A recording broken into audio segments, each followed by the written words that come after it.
Hi everyone, this is Ashwin from Competitive English with Ashwin sir. This session is based on idioms and phrases. As you can see, this is session number 10 of this series. I hope you guys must have watched all the previous sessions as well and enjoyed them too. So without wasting any time, let's start it. पहला idiom है once bitten twice shy.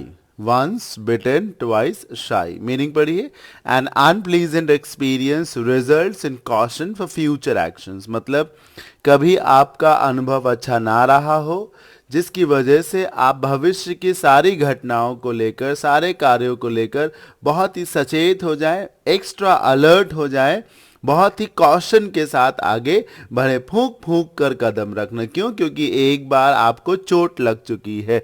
शायद आपको याद आ रहा होगा, एक कहावत है कि दूध का जला छाछ भी फूंक फूंक कर पीता है। मतलब जिसको किसी प्रकार से कभी नुकसान पहुंच चुका है, अब वो आगे कुछ भी करने से पहले बहुत सोचेगा विचारेगा। ये जो मैंने अभी अभी लाइन बोली थी, इसको मैंने सिमिलर फ्रेजेस में रखा भी हुआ। पढ़िए, a burned child dreads the fire. A burned child dreads the fire समझना बहुत इजी है। वंस बिटन ट्वाइस शाई को वंस बिटन, बिटन मतलब जिसे चोट पहुंचाई गई हो, ट्वाइस शाई मतलब जो आगे बार बार संकोच करेगा, बार बार एक तरीके से अलर्ट रहेगा। तो वंस बिटन ट्वाइस शाई का क्या मीनिंग है? जो एक बार नुकसान उठा चुका हो वो अब बार बार चौकन्ना रहेगा, आगे कुछ भी करने से पहले, आगे बढ़ने से पहले तनिक भी लापरवाही नहीं करेगा, है ना। एग्जाम्पल नंबर 1 देखिए, I am really worried about using elevator again. Elevator बोलते लिफ्ट को। कोई कह रहा है कि मैं फिर से एलिवेटर यूज करने को लेके बहुत चिंतित हूं। क्यों? Since I was stuck into it for hours, क्योंकि एक बार मैं घंटों उसके भीतर जो है फंस गया था। तो अब चूंकि मैं एक बार एलिवेटर में घंटों फंसा रहा था, तो अब तब से मैंने एक मैसेज ले लिया है कि मैं कभी एलिवेटर को यूज ही नहीं करूंगा। It is the case of once bitten twice shy. उम्मीद है इस एग्जाम्पल से आपको और समझ में आया होगा कि वंस बिटन ट्वाइस शाई का क्या मीनिंग है। एक और एग्जाम्पल रखा है मैंने, वो भी देख लीजिए। We are extra careful about renting our apartment to university students this time. अब हम इस बार अपने अपार्टमेंट को यूनिवर्सिटी के स्टूडेंट्स को रेंट पे देने के लिए बहुत ज़्यादा ही चौकन्ना है, सतर्क है, एक्स्ट्रा कॉशियस है। क्यों? The previous experience was terrible, क्योंकि पिछली बार जब हमने यूनिवर्सिटी स्टूडेंट्स को अपना ये अपार्टमेंट रेंट पे दिया था तो हमारा वो अनुभव बेहद खराब रहा था, बहुत भयावह रहा था। हाँ, it is the case of once bitten twice shy, है ना। मतलब आपको पूरी तरीके से समझ में आ गया होगा कि वंस बिटन ट्वाइस शाई का मीनिंग होता है कि जब आप एक बार चीट किए जाते हैं, जब एक बार आपको नुकसान पहुंचता है, तो फिर आप आगे हर फैसला लेने से पहले बहुत सोचते विचारते हैं, हर पहलू का अध्ययन करते हैं, बहुत ज़्यादा अलर्टनेस के साथ आगे बढ़ते हैं। चलिए आगे बढ़ते हैं और फ्रेज नंबर, ईडियम नंबर 2 देख लेते हैं। Idiom number 2 is make ends meet. कभी कभी मेक एंड्स मीट के बीच में बोथ भी लगा दिया जाता है, जैसा कि आप देख सकते हैं कि ब्रैकेट में बोथ को लिखा गया है। तो मेक बोथ एंड्स मीट या फिर make ends meet, it is a very relevant phrase, बहुत इंपॉर्टेंट है। अगर आप प्रीवियस एग्जाम्स को देखेंगे, प्रीवियस ईयर्स के पेपर्स को देखेंगे, तो निश्चित रूप से आपको ये ईडियम एक बार नहीं, दो बार नहीं, दर्जनों बार मिलेगा कि पूछा गया हो। तो मेक बोथ एंड्स मीट या मेक एंड्स मीट, ये बहुत इंपॉर्टेंट ईडियम है और इसका मीनिंग है दो वक्त की रोटी कमाना। मीनिंग पढ़िए, make money only enough to survive on. पैसा कमाना जिससे आप सर्वाइव कर सकें, जिंदा रह सके। एक जरूरी बात को नोटिस करना ना भूलें, only enough to survive on मतलब आप सिर्फ इतना ही पैसा कमा सके जिससे जीवित रह सके, ऐशो आराम का जीवन आप ना जी सके, सिर्फ उतना ही पैसा कमा सके कि सुबह कमाए और शाम को खाएं। मेरी बात आप समझ रहे हैं? जैसे फ्रॉम हैंड टू माउथ कहा जाता है कि हाथ से कमाया और मुंह से खा लिया। कोई सेविंग्स ना हो आपकी, कोई बचत ना हो, ताकि फ्यूचर में लैविश लाइफ आप ना जी सके। समझ रहे हैं? तो सिर्फ इतना ही आप कमा रहे हो जिससे घर का खर्च चल रहा हो। जैसे कि पुअर क्लास हो या लोअर मिडिल क्लास हो, जो सिर्फ इतना कमा पाते हैं कि घर का खर्च चला पाते हैं। एग्जाम्पल नंबर 1 देखिए, she is so lazy that she just able to make both ends meet each month. वो इतनी ज्यादा लेजी है कि ज्यादा पैसा कभी कमा ही नहीं पाती, सिर्फ इतना ही पैसा कमा पाती है कि 2 वक्त की रोटी खा सके। हर महीने सिर्फ वो इतना ही पैसा कमा पाती है because she is too lazy. Example number 2 देखिए, it is not easy to make ends meet with such a big family but somehow we manage. मतलब कोई कह रहा है कि सेविंग्स की तो बात छोड़ दीजिए, जब आपका परिवार इतना बड़ा हो तो 2 वक्त की रोटी कमाना भी बहुत मुश्किल है, 2 वक्त पेट पालना भी बहुत मुश्किल है, लेकिन किसी प्रकार हम मैनेज करते हैं। तो ये था आज के सेशन का phrase number 2, make ends meet, make both ends meet, जिसका मतलब क्या होता है? 2 वक्त की रोटियों का बंदोबस्त करना, सिर्फ उतना कमाना जिससे कि घर का खर्च चल सके, आप अपना पेट पाल सकते हो, दोनों वक्त खा सकते हो। बोथ एंड्स, एंड्स को आप डे और नाइट से ले लीजिए, मॉर्निंग और इवनिंग से ले लीजिए, समझ में आ जाएगा। सिमिलर फ्रेजेस क्या हो सकती? एक आउट लिविंग, अगर आप एक आउट के बाद आ लिविंग ना भी लिखें तो भी एक आउट एक फ्रेज है जिसका मतलब ही होता है पैसे कमाना, 2 वक्त की रोटी कमाना। गेट बाय, अगर आपने मेरा फ्रेजल वर्ब्स का सेशन देखा हो तो मैंने उसमें गेट फ्रेज पढ़ाई थी और 20 फ्रेजेस पढ़ाई थी मैंने गेट की। One of them was get by, जिसका मतलब था किसी प्रकार गुजर बसर करना। Keep the wolf away from the door, ये भी बहुत ही इंपॉर्टेंट फ्रेज है। भूखमरी से बचना, भूखमरी से बचने का क्या मतलब है? कि सिर्फ इतना पैसा आप कमा सके कि पेट पाल सकते हैं, भूखों नहीं मरेंगे। Keep the wolf away from the door. और जो मैंने अभी बोलते समय, समझाते समय फ्रेज बोली थी फ्रॉम हैंड टू माउथ, वो भी यहां लिखी हुई है।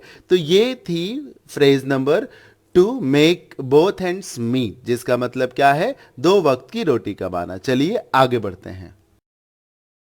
Phrase number 3 is keep once head above water. बहुत ही इंपॉर्टेंट फ्रेज है ये भी, पिछली फ्रेजेस के जैसे। एक जरूरी बात सुनिएगा, जब भी कभी किसी ईडियम में वंस वर्ड आए या वन वर्ड आए, ONE1 या फिर ONE' वंस, तो याद रखें कि जो भी मीनिंग होगा उस फ्रेज का वो बोलने वाले व्यक्ति पे ही असर डालेगा। यानी कि जब आप इस फ्रेज को पढ़ेंगे तो इसका मीनिंग आपके ऊपर अप्लाई होगा। Keep once head above water मतलब अपने हेड को पानी से ऊपर रखना, यानी कि स्वयं को डूबने से बचा लेना। यही तो हुआ, आप पानी में हैं और किसी प्रकार से आप अपने, पूरा शरीर तो आपका पानी में डूबा हुआ है, पर किसी प्रकार से आप अपने सिर को पानी में डूबने से बचा ले रहे हैं। इसका क्या मतलब है? स्वयं को गिरने से, डूबने से या बर्बाद होने से बचा लेना किसी प्रकार से। पूरा मीनिंग क्या है? पढ़िए, टू सर्वाइव, बच जाना, specially in a financial situation, आर्थिक तंगी से खुद को बचाना। जब फाइनेंशियल डिस्ट्रेस बहुत ज्यादा हो, ऐसे में डूबने से खुद को बचा लेना। In which one is struggling to get out, है ना, एक ऐसी फाइनेंशियल डिस्ट्रेस में फंस जाना जहां पर किसी के लिए बहुत मुश्किल हो बाहर आना, तो उस फाइनेंशियल डिस्ट्रेस से खुद को बाहर निकालना, वहां पर आत्म संयम बनाए रखना, वहां पर ना घबरा जाना। तो स्वयं के लिए इतने पैसों को का बंदोबस्त करना कि आर्थिक तंगी से किसी प्रकार से आप बाहर निकल सके, आत्म संयम बनाए रखना। Keep once head above water, ये याद रखें कि फाइनेंशियल कंडीशन से रिलेट करता है। जैसे कि अभी लॉकडाउन चल रहा है, everybody is stuck at their homes, अब ऐसे में हर किसी के लिए keeping their heads above water बहुत मुश्किल हो रहा है, but somehow everybody is managing it. Example number 1 देखिए, they are increasing the rent on our apartment. हम अपार्टमेंट पे रहते हैं, एक रेंट पे लेकर अपार्टमेंट हम लोगों ने ले रखा है जिसमें हम रहते हैं, और जो ओनर्स हैं वो इस अपार्टमेंट का रेंट बढ़ा रहे हैं। अब जब वो रेंट बढ़ा देंगे तो what will happen? I do not know how we are going to keep our heads above water now. अब समझ में नहीं आ रहा कि कैसे हम लोग रहेंगे, कैसे इस बढ़े हुए किराए को मैनेज करेंगे. एग्जाम्पल नंबर 2 देखिए. I have to work 60 hours a week just to keep my head above water. मुझे हर हफ्ते 60 घंटे काम करने पड़ते हैं. आप समझ रहे हैं ना, अगर कोई 60 घंटे काम करता है तो फिर आप 60 को 7 से डिवाइड कर लीजिए, कितने आवर्स हो जाएगा एक तरीके से. तो बहुत ज़्यादा घंटे जो है हर हफ्ते मुझे देने पड़ रहे हैं. तकरीबन 60 आवर्स मैं हर हफ्ते काम कर रहा हूँ just to keep my head above water. I don't know how people do it. मतलब मैं समझ नहीं पा रहा लोग कैसे मैनेज करते हैं, लेकिन मुझे अपने आप को इस आर्थिक तंगी से बाहर निकालने के लिए या बचाए रखने के लिए एक हफ्ते में 60 घंटों तक काम करना पड़ रहा है. तो this was idiom number 3, keep once head above water. किसी तरीके से खुद को financial bad adverse financial conditions में सरवाइव करना, डूबने से बचा लेना. सरल है इस फ्रेज को समझना. वाटर और हेड अबव इससे रिलेट कर लीजिए, सब समझ में आ जाएगा. Idiom number 4 of today's session is rise with the lark और be up with the lark. बहुत सरल है इसको समझना और सरल से ज़्यादा इम्पॉर्टेंट है. ये याद रखें कि जैसे ही मैं कहूँ कि ये ईडियम इजी है तो आप ये ना समझ लें कि ये ईडियम अब इम्पॉर्टेंट नहीं है. कुछ भी जो अनइम्पॉर्टेंट होगा या लेस इम्पॉर्टेंट होगा वो कंटेंट में आपको पढ़ाऊंगा ही नहीं. तो सब कुछ जो मैं आपको पढ़ाऊंगा मैं अपने नज़रिए से इम्पॉर्टेंट ही लाकर पढ़ाऊंगा. राइज विद द लार्क या B up with the lark का मतलब है सवेरे तड़के उठ जाना. ये जो लार्क वर्ड आप देख रहे हैं ये एक बर्ड का नाम है. हिंदी में इसको भरत पक्षी बोलते हैं. भरत पक्षी जिसका स्वभाव क्या होता है, सवेरे तड़के उठना. मैं तो कहता हूं अगर आप लार्क का मीनिंग सिर्फ इतना ही समझे कि बर्ड है ये, तो दुनिया में ऐसी कोई चिड़िया नहीं है जो सवेरे देर से उठती हो, है ना. प्रत्येक चिड़िया सवेरे 4 बजे 5 बजे ही उठ जाती, बिफोर सनराइज. तो राइज विद द लार्क और be up with the lark का मतलब क्या होता है? Leave your bed before the sunrises, get up before the sunrise. सूर्य के उगने से पहले ही बिस्तर छोड़ देना, सूर्य के उगने से पहले ही उठ जाना. Get up very early in the morning, usually before the sunrise. Example number 1 देखिए. Nowadays people have stopped rising up with the lark. आज के समय में लोगों ने सवेरे तड़के उठना लगभग बंद कर दिया है. एग्जाम्पल नंबर 2 देखिए. I have always loved camping. मुझे कैंपिंग बहुत पसंद है. कैंपिंग समझ रहे, कैंप में जाना, आउटडोर्स, है ना, बाहर घूमने फिरने जाना, जैसे किसी हिल स्टेशन पे आप चले गए, वो कैंपिंग है. राइजिंग विद द लार्क, क्योंकि कैंपिंग में क्या क्या होता है, राइजिंग विद द लार्क सवेरे तड़के उठते हैं.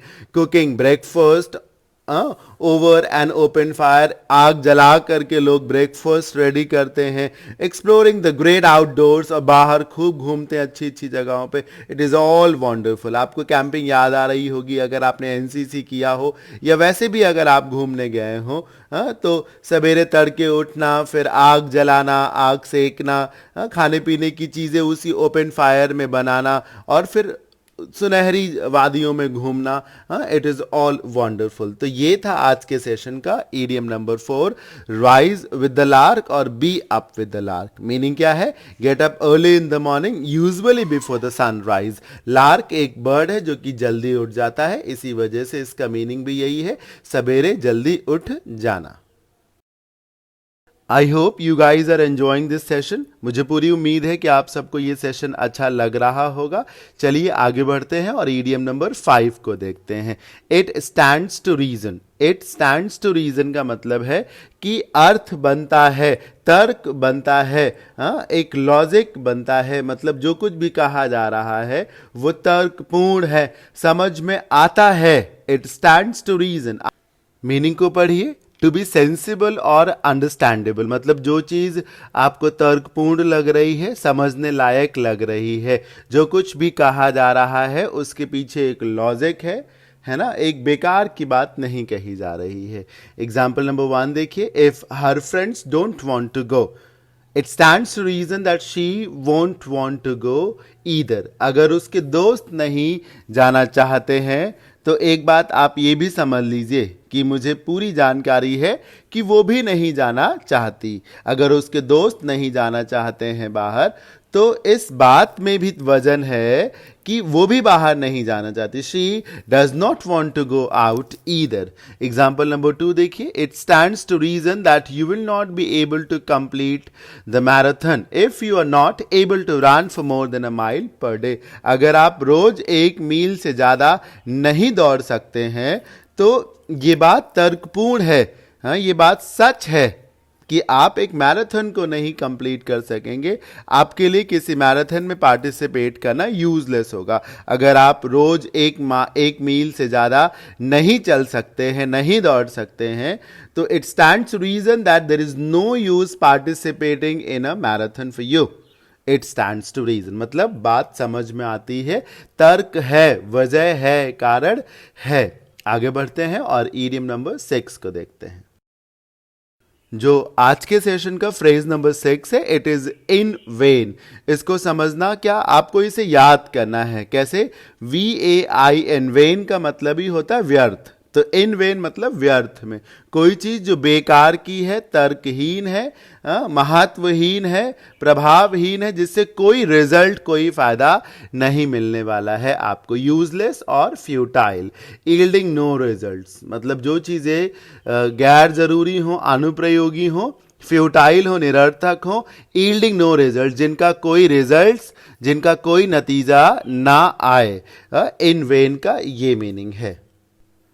एग्जाम्पल नंबर 1 देखिए, in the end the captain hard work was all in when. Captain ने बहुत कोशिश की लेकिन उसका सारा hard work it went all in when, सब निरर्थक हो गया। क्यों?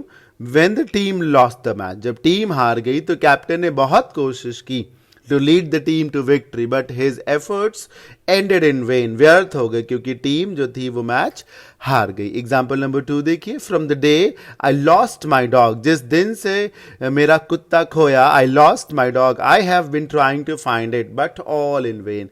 उस दिन से मैं लगातार उसे ढूंढने में जुटा हूं, ढूंढने की कोशिश कर रहा हूं, लेकिन बट ऑल इन वेन, लेकिन सब बेकार है क्योंकि अभी तक मुझे मेरा खोया हुआ डॉग मिला नहीं है। उम्मीद है इन दोनों एग्जाम्पल से आप समझ गए होंगे कि इन वेन का मतलब है something that is futile, something that is useless, something that is not going to yield any results for you. In vain, vain जो वर्ड है VAIN, इसका मतलब ही होता है व्यर्थ, बेकार। तो आगे बढ़ते हैं और देखते हैं ईडियम नंबर 7 कौन सा है। जो आज के सेशन का ईडियम नंबर 7 है, basically it is not an idiom, it is rather a proverb, क्योंकि it is like a sentence. पढ़िए, the devil is beating his wife. आपको नहीं लग रहा कि ये एक वाक्य है? It is some sort of sentence. The devil subject है, इज बीटिंग वर्ब है, हिज वाइफ इज ऑब्जेक्ट। जब कोई ऐसा सेंटेंस आपके सामने आए तो वो ईडियम नहीं है, फ्रेज भी नहीं है, वो एक प्रोवर्ब है, कहावत है। The devil is beating his wife. क्या मीनिंग है ये जानने के लिए राइट कॉर्नर पे जो पिक्चर बनी हुई है उसका सहारा लीजिए। आपको रेनफॉल नजर आ रहा है, साथ ही साथ सूरज की रोशनी भी दिख रही है।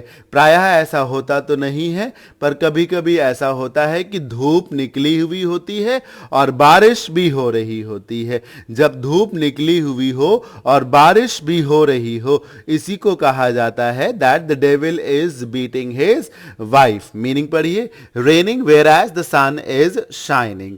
बारिश हो रही हो जबकि दूसरी ओर सूरज की धूप भी निकली हुई हो। तो जब धूप में बारिश हो रही हो तो कहा जाता है the devil is beating his wife. अब मैं आपको एक जरूरी बात बताऊंगा, है ना, कैसे इस ईडियम को आप याद रखेंगे। देखिए, इसमें जो रेनिंग है यानी कि बारिश, बारिश की बूंदे, ड्रॉपलेट्स, और जो सन इज शाइनिंग मतलब उजाला, रोशनी, चमक, है ना, गर्मी। भाई सूरज का किससे संबंध है? रोशनी से, उजाले से, और ज्यादा संबंध है गर्मी से। डेविल जो वर्ड है, राक्षस, राक्षस कहाँ रहता है? हेल में, यानी कि नर्क में।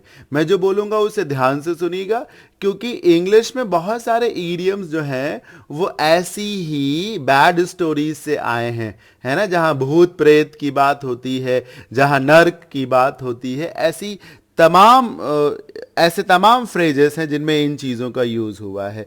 तो डेविल मतलब राक्षस, राक्षस मतलब नर्क, हेल यानी कि और सन का सीधा संबंध है गर्मी से। कहा जाता है जो हेल है, जहां राक्षस रहता है, जहां डेविल रहता है, वहां सिर्फ गर्मी ही गर्मी है। वहां सिर्फ, जो मैं बोल रहा हूं इसे ध्यान से सुनिएगा, क्योंकि आज के ही सबसे लास्ट ईडियम में जो हेल मैंने वर्ड बोला ना, और जिसका रिलेशन मैंने गर्मी से लिया है, हीट से लिया है, उसका इस्तेमाल करना पड़ेगा आपको। तो अब आप समझिए, डेविल का रिलेशन हो जाएगा हेल से, और हेल का रिलेशन हो जाएगा हीट से। तो सन किससे रिलेट करेगा? हीट से।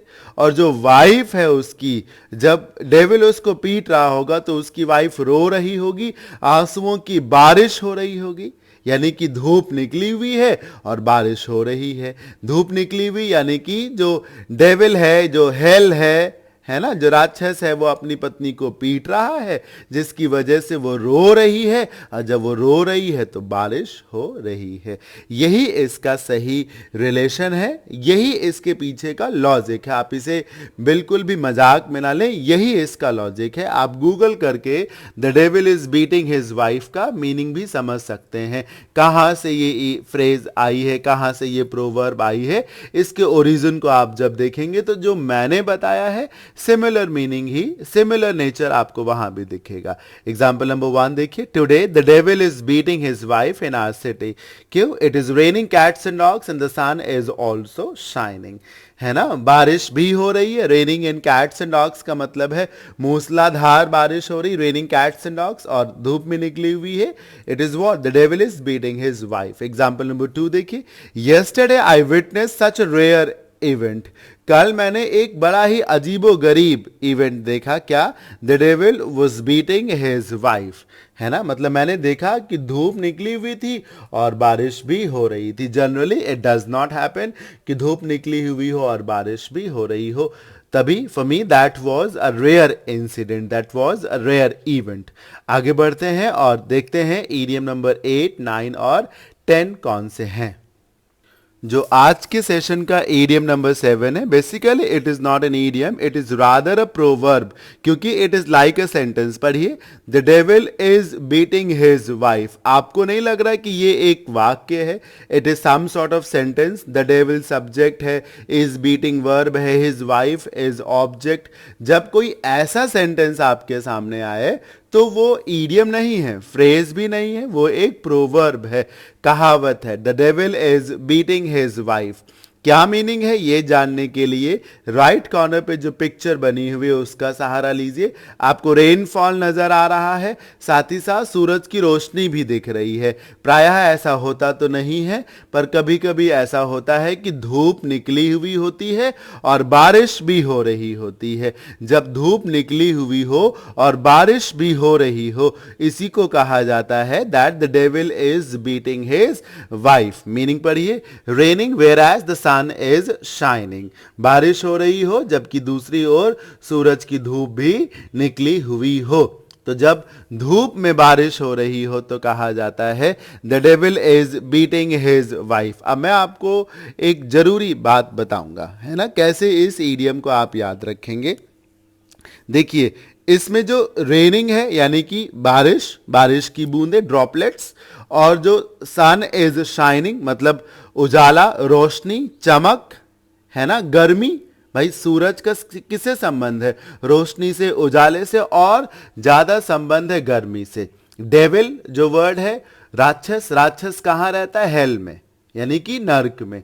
मैं जो बोलूंगा उसे ध्यान से सुनिएगा, क्योंकि इंग्लिश में बहुत सारे ईडियम्स जो हैं वो ऐसी ही बैड स्टोरीज से आए हैं, है ना, जहां भूत प्रेत की बात होती है, जहां नर्क की बात होती है। ऐसे तमाम फ्रेजेस हैं जिनमें इन चीजों का यूज हुआ है। तो डेविल मतलब राक्षस, राक्षस मतलब नर्क, हेल यानी कि, और सन का सीधा संबंध है गर्मी से। कहा जाता है जो हेल है, जहां राक्षस रहता है, जहां डेविल रहता है, वहां सिर्फ गर्मी ही गर्मी है। वहां सिर्फ, जो मैं बोल रहा हूं इसे ध्यान से सुनिएगा, क्योंकि आज के ही सबसे लास्ट ईडियम में जो हेल मैंने वर्ड बोला ना, और जिसका रिलेशन मैंने गर्मी से लिया है, हीट से लिया है, उसका इस्तेमाल करना पड़ेगा आपको। तो अब आप समझिए, डेविल का रिलेशन हो जाएगा हेल से, और हेल का रिलेशन हो जाएगा हीट से। तो सन किससे रिलेट करेगा? हीट से। और जो वाइफ है उसकी, जब डेविल उसको पीट रहा होगा तो उसकी वाइफ रो रही होगी, आंसुओं की बारिश हो रही होगी, यानी कि धूप निकली हुई है और बारिश हो रही है। धूप निकली हुई यानी कि जो डेविल है, जो हेल है ना, जो राक्षस है, वो अपनी पत्नी को पीट रहा है, जिसकी वजह से वो रो रही है, और जब वो रो रही है तो बारिश हो रही है। यही इसका सही रिलेशन है, यही इसके पीछे का लॉजिक है। आप इसे बिल्कुल भी मजाक में ना लें, यही इसका लॉजिक है। आप गूगल करके the devil is beating his wife का मीनिंग भी समझ सकते हैं, कहाँ से ये फ्रेज आई है, कहाँ से ये प्रोवर्ब आई है। इसके ओरिजिन को आप जब देखेंगे तो जो मैंने बताया है सिमिलर मीनिंग ही, सिमिलर नेचर आपको वहां भी दिखेगा। एग्जाम्पल नंबर 1 देखिए, today the devil is beating his wife in our city. क्यों? It is raining cats and dogs and the sun is also shining. है ना, बारिश भी हो रही है। Raining in cats and dogs का मतलब है मूसलाधार बारिश हो रही, रेनिंग कैट्स एंड डॉग्स, और धूप में निकली हुई है। It is what? The devil is beating his wife. Example number 2 देखिए, yesterday I witness such rare event. कल मैंने एक बड़ा ही अजीबो गरीब इवेंट देखा। क्या? The devil was beating his wife. है ना, मतलब मैंने देखा कि धूप निकली हुई थी और बारिश भी हो रही थी। Generally it does not happen कि धूप निकली हुई हो और बारिश भी हो रही हो। तभी for me that was a rare incident, that was a rare event. आगे बढ़ते हैं और देखते हैं ईडियम नंबर 8, 9 और 10 कौन से हैं। Idiom number 8 is too close to call. इसको समझने के लिए आपको टू टू कंजंक्शन का सहारा लेना पड़ेगा। टू टू, अगर आपको टू टू कंजंक्शन का यूज नहीं मालूम है तो मैंने ट्रांसफॉर्मेशन ऑफ सेंटेंसेस का एक लेक्चर भी लिया है जो कि प्लेलिस्ट में अवेलेबल है, आप उसे देखिए, टू टू का मीनिंग समझ में आ जाएगा। मैं अभी आपको ब्रीफ कर देता हूं। टू टू का मतलब जब नेगेटिव आए, जब आप नहीं में जवाब दें। टू क्लोज टू कॉल का मतलब है कि दो लोग, मैं उदाहरण से बता रहा हूं, दो लोग दौड़ रहे हैं और ऐसा लग रहा है जैसे बराबर रफ्तार से दौड़ रहे हैं, एक दूसरे के बहुत करीब हैं, इतना करीब हैं कि ये तय करना मुश्किल हो रहा है that which one is running the faster, कि कौन अधिक तेज दौड़ रहा है। कॉल का मतलब डिसाइड करना भी होता है, तय करना भी होता है। जब इतना क्लोज हो दो चीजें कि तय करना मुश्किल हो कि कौन ज्यादा अच्छा है, कौन ज्यादा बेहतर है। जैसे आप दो ड्रेसेस के बीच में फंस गए हैं, आपको एक ड्रेस लेनी है और दो ड्रेसेस आपको बहुत अच्छी लग रही, लगभग बराबर अच्छी लग रही हैं, इतनी अच्छी लग रही कि that it was too close for you to call. तय करना मुश्किल हो रहा था आपके लिए कि कौन सी ड्रेस को आपको बाई करना चाहिए। मुझे पूरी उम्मीद है समझ में आ गया होगा। मीनिंग देखिए, a margin that is too close to determine a winner, एक अंतर जो इतना कम हो, इतना करीब हो कि ये तय करना मुश्किल हो रहा हो कि कौन विनर है, कौन जीत रहा है। Too close to call. Example number 1 देखिए, The election has so far been too close to call. अभी तक का जो चुनाव प्रचार है उससे तो लग रहा है कि दोनों ही लोग बराबर चल रहे हैं, दोनों लोगों को लगभग बराबर वोट्स मिलेंगे। अभी तक के कैंपेनिंग से पता ही नहीं चल पा रहा कि कौन जीतेगा। Yes, but we trust that our candidate will win. हाँ, लेकिन हम ये उम्मीद करते हैं कि हमारा कैंडिडेट ही जीतेगा। लेकिन अभी तक का जो चुनाव है वो नेक टू नेक फाइट है ना, बहुत करीब की लड़ाई है, कहा ही नहीं जा सकता कि कौन लीड कर रहा है। एग्जाम्पल नंबर 2 देखिए, the last round was too close to call. जो पिछला राउंड था वो तो बहुत क्लोज था, वहां तो ये पता ही नहीं चल पाया कि कौन आगे था, किसने ज्यादा अंक अर्जित किए होंगे। Therefore this round will be crucial in order to declare the winner. इस वजह से ये राउंड जो है वो क्रूशल है, बहुत इंपॉर्टेंट होगा ये डिसाइड करने के लिए कि कौन विनर होगा, क्योंकि पिछले राउंड में दोनों की रफ्तार जो थी वो बराबर ही थी। सिमिलर फ्रेजेस में क्या है, अ फोटो फिनिश और विन बाय अ नोज। फोटो फिनिश का मतलब है जब नंगी आंखों से देख कर ना पता चल रहा हो कि कौन आगे है। जब आपको एक कैमरे का सहारा लेना पड़े, वीडियो का या फोटो का सहारा लेना पड़े, फोटो देख करके आप बता सके कि हाँ दिस प्लेयर वाज लीडिंग, वो आगे था, या फिर विन बाय अ नोज, इसका मतलब भी होता है बहुत कम अंतर से जीतना। विन बाय अ नोज अगर आप इस इडियम को गूगल करेंगे तो ये हॉर्स रेडिंग से रिलेट करेगा। जब घोड़े दौड़ते हैं तो वह अपने चेहरे को एक तरीके से ट्रायंगुलर शेप में लेकर दौड़ते हैं, तिरछा जिसको कहा जा सकता है, हाँ?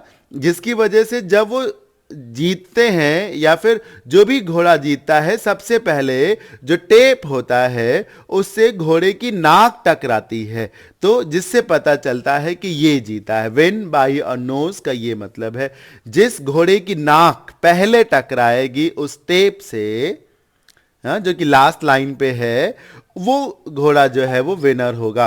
तो जब इस तरीके से विनर को डिक्लेयर करना पड़े आपको कि नाक जिस घोड़े की पहले लड़ी वो विनर है, इसका मतलब है that margin was too little, तभी तो ये सहारा लेना पड़ा आपको। अगर अच्छा अंतर हो, बड़ा अंतर हो, तो ऐसे देख के पता चल जाएगा कि ये प्लेयर जो है वो विनर था।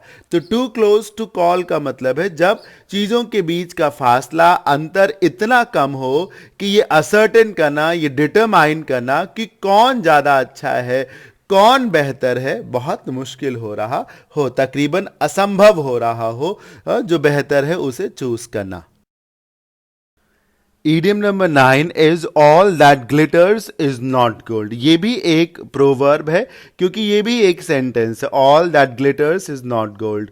देखिए ये तो बहुत ही पॉपुलर फ्रेज है, इतनी पॉपुलर फ्रेज है कि हर टीचर रिलेटिव प्रोनाउन में यूज ऑफ दैट बताते समय, दैट एज रिलेटिव प्रोनाउन पढ़ाते समय इस प्रोवर्ब को एज एन एग्जाम्पल यूज करता है। All that glitters is not gold, इसका मतलब होता है हर चमकती चीज सोना नहीं होती। ग्लिटर करने का मतलब है शाइन करना, चमकना। तो हर वो चीज जो चमक रही है वो सोना नहीं होती। मतलब जो कुछ भी आपको अच्छा नजर आ रहा है जरूरी नहीं है कि वो अच्छा हो। सब कुछ जो अच्छा नजर आता है कई बार वो अच्छा नहीं होता। All that glitters is not gold, not everyone और everything that appears good turns out to be good. हर वो व्यक्ति या हर वो वस्तु जो आपको अच्छी मालूम पड़ रही है हर बार अच्छी नहीं होती। कई बार जो व्यक्ति या जो वस्तु में अच्छी नजर आती हैं वो वास्तव में अच्छी नहीं होती, they are otherwise.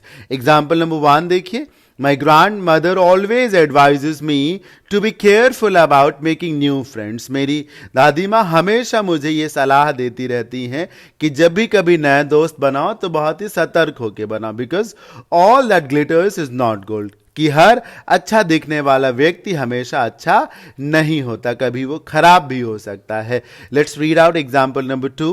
Mark recently bot an attractive wrist watch. अभी भी कुछ वक्त पहले ही मार्क ने एक बहुत ही अट्रैक्टिव हाथ की घड़ी खरीदी, and stopped after few weeks, लेकिन वो कुछ हफ्तों बाद ही चलनी बंद हो गई। तो what is that? All that glitters is not gold, हर चमकती चीज सोना नहीं होती। मुझे पूरी उम्मीद है कि आपको ये इडियम भी समझ में आया होगा। All that glitters is not gold. आगे बढ़ते हैं और जो लास्ट इडियम है उसे भी पढ़ लेते हैं। The last idiom is when the hell freezes over। देखिए मैंने आपको idiom number 7 the devil is beating his wife को पढ़ाते समय कहा था कि hell वर्ड से संबंधित एक idiom आएगा सबसे लास्ट में। देखिए वो आ गया, when hell freezes over। अभी अभी मैंने आपको बताया था कि hell का संबंध है हीट से, गर्मी से, और फ्रीज करने का मतलब है बर्फ जैसे जम जाना। तो क्या ये संभव है कभी कि नर्क में कभी बर्फ पड़े? क्या ये संभव है कभी नर्क में कभी बर्फ पड़े? क्यों? क्योंकि हेल में तो गर्मी बहुत ज्यादा है, हीट बहुत ज्यादा है। तो क्या कभी हेल फ्रीज कर सकता है? नहीं, नेवर। तो जब कहा जाए व्हेन हेल फ्रीजेस ओवर, तो this idiom is used to refer to the things that are not going to happen ever। मेरी बात आपको समझ में आ गई होगी। When hell freezes over indicates something that is impossible, जो कुछ भी नहीं होना है, जो कुछ भी असंभव है, उसको दिखाने के लिए यूज किया जाता है इस इडियम को। When the hell freezes over, पढ़िए ना, something that is not likely to happen ever, कुछ भी जो कभी भी नहीं होने वाला है। एग्जाम्पल नंबर 1 देखिए, I'm going to give up eating burgers only when hell freezes over। थोड़ा सा फनी है, कोई कह रहा है कि मैं ना बर्गर्स खाने बंद कर दूंगा। I'm going to give up eating burgers। Give up मतलब छोड़ देना, मैं बर्गर्स खाने बंद कर दूंगा। But when the hell freezes over, तो मैं कब बंद करूंगा? कभी नहीं बंद करूंगा, क्योंकि ये तो होना ही नहीं है, हेल फ्रीज करेगा नहीं, तो मैं कह रहा हूं कि मैं बंद कर दूंगा, कयामत का दिन एक तरीके से, है ना। चलिए एग्जांपल नंबर 2 देखिए, I guess she will forgive you. Forgive का मतलब है माफ कर देना, मुझे लगता है कि वो आपको माफ करेगी। But when hell will freeze over, मतलब कभी नहीं माफ करेगी, वो तब माफ करेगी जब हेल फ्रीज ओवर करेगा, तो ऐसा तो होना नहीं है, यानी कि she is not going to forgive you ever. हाँ, पहले एग्जाम्पल का मीनिंग क्या है? I will not give up eating burgers ever. Similar phrases क्या है? When pigs fly, हो सकता है आप भूल गए हो, लेकिन इडियम्स एंड फ्रेजेस का, जैसा कि आपको मालूम है कि ये 10th सेशन है, पिछले किसी सेशन में मैं आपको पढ़ा चुका हूं when pigs fly। सुअर तो कभी उड़ नहीं सकते, यानी कि जो चीजें असंभव हैं उसको दिखाने के लिए चाहे तो आप when hell freezes over का यूज करिए या फिर when pigs fly का यूज करिए। तो ये था आज का सेशन, जिसमें मैंने आपको हमेशा के जैसे 10 इंपॉर्टेंट और रेलेवेंट इडियम्स एंड फ्रेजेस पढ़ाए, कुछ प्रोवर्ब्स भी आपको पढ़ाई। आई hope you guys have enjoyed this session. मुझे जरूर बताएं कि आपको ये सेशन कैसा लगा। ज़्यादा से ज़्यादा मेरे हर वीडियो को, इस वीडियो को भी लाइक करें और अपने प्रेशियस कमेंट्स देना ना भूलें। Thank you so much for watching this session. Bye bye, take care, have a good day.